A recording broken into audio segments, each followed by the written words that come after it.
विश्व आज गोटे परिवार हमार महान अनुभव परम लीलामय जगन्नाथंकर महिमा आज सारा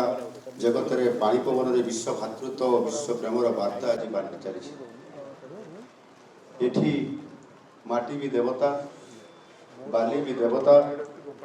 पत्थर भी देवता और दारू भी देवता ये श्रीक्षेत्र आज पालकी विश्वास समर्पण उत पवित्र तीर्थ यह आम एक महनीय उपलब्धि निश्चय।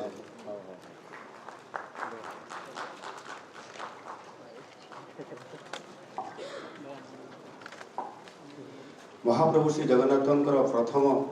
तथा मूल सेवक होउछंती आदिवासी आम ओडिया संस्कृति और इतिहास एक गौरवमय गाथा को आज कोटि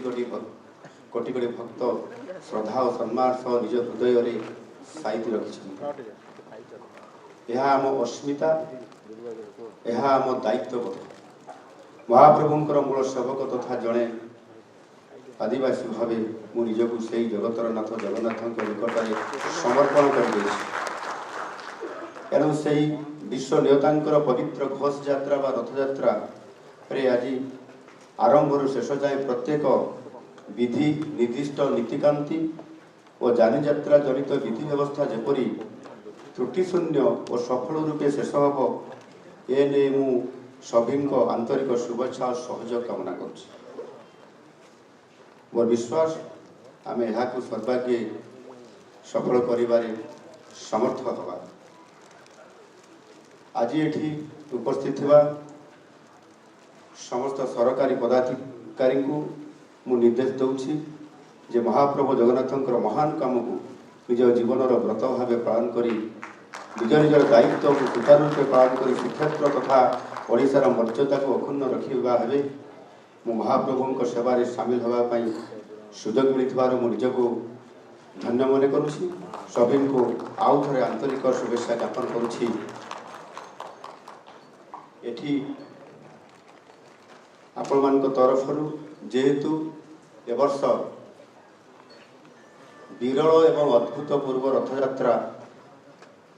होगा जाऊँगी एवं जहाँ मु शुणी जे 53 वर्ष पर अर्थात 1971 मसीह एभली एक भव्य एवं विरल रथयात्रा होता एवं आज 53 वर्ष पर पुनर्बार होगा जाऊँगी एवं जितेबले आज एक नुआ सरकार आसी एवं तांकरी ए सरकार समय एभली एक सुजोग आसी निश्चित भाव में आम नुआ सरकार ये गोटे अति आशीर्वाद एवं ये भाग्यर कथा आमको सुजोग मिली आज ये रथयात्रा सामिल होगापी अनुरोध करा जायछि आपण मान तरफ जेहेतु ए वर्षर जो विरल एवं अद्भुत रथयात्रा अच्छी एवं ये रथयात्रा गोटे दिन रे समापन नहीं 2 दिन अपेक्षा रखुची एणु सरकारी हिसाब रे जो गोटे दिन छुट्टी अच्छी ताकू आउ गोटे दिन वृद्धि करने मो सरकारी अधिकारी को निर्देश दूची से दिन को छुट्टी हिसाब से घोषणा करेंगे और कार्यक्रम को अति सुरखुर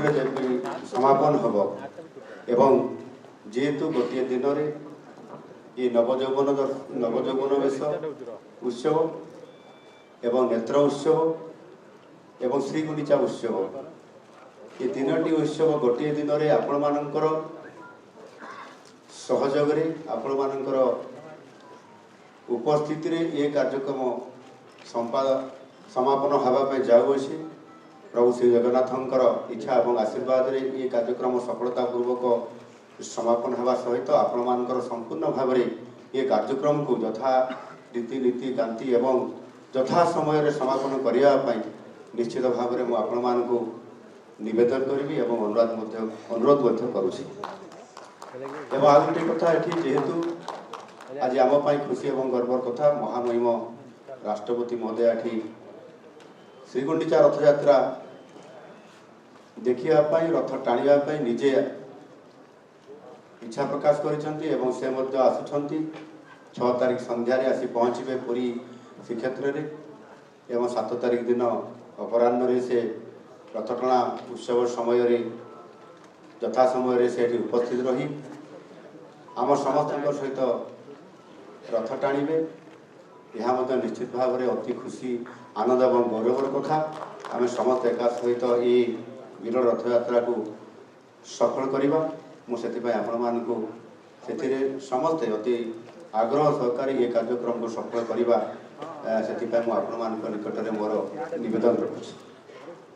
परिशेष आज ये जो समीक्षा बैठक आम समस्त सफल बैठक हो महाप्रभुंकर आशीर्वाद रे सारा जगतर कल्याण हो ये प्रकार आशा रखी मोर 2 पद ये कथा को रखुच्छी। जय जगन्नाथ।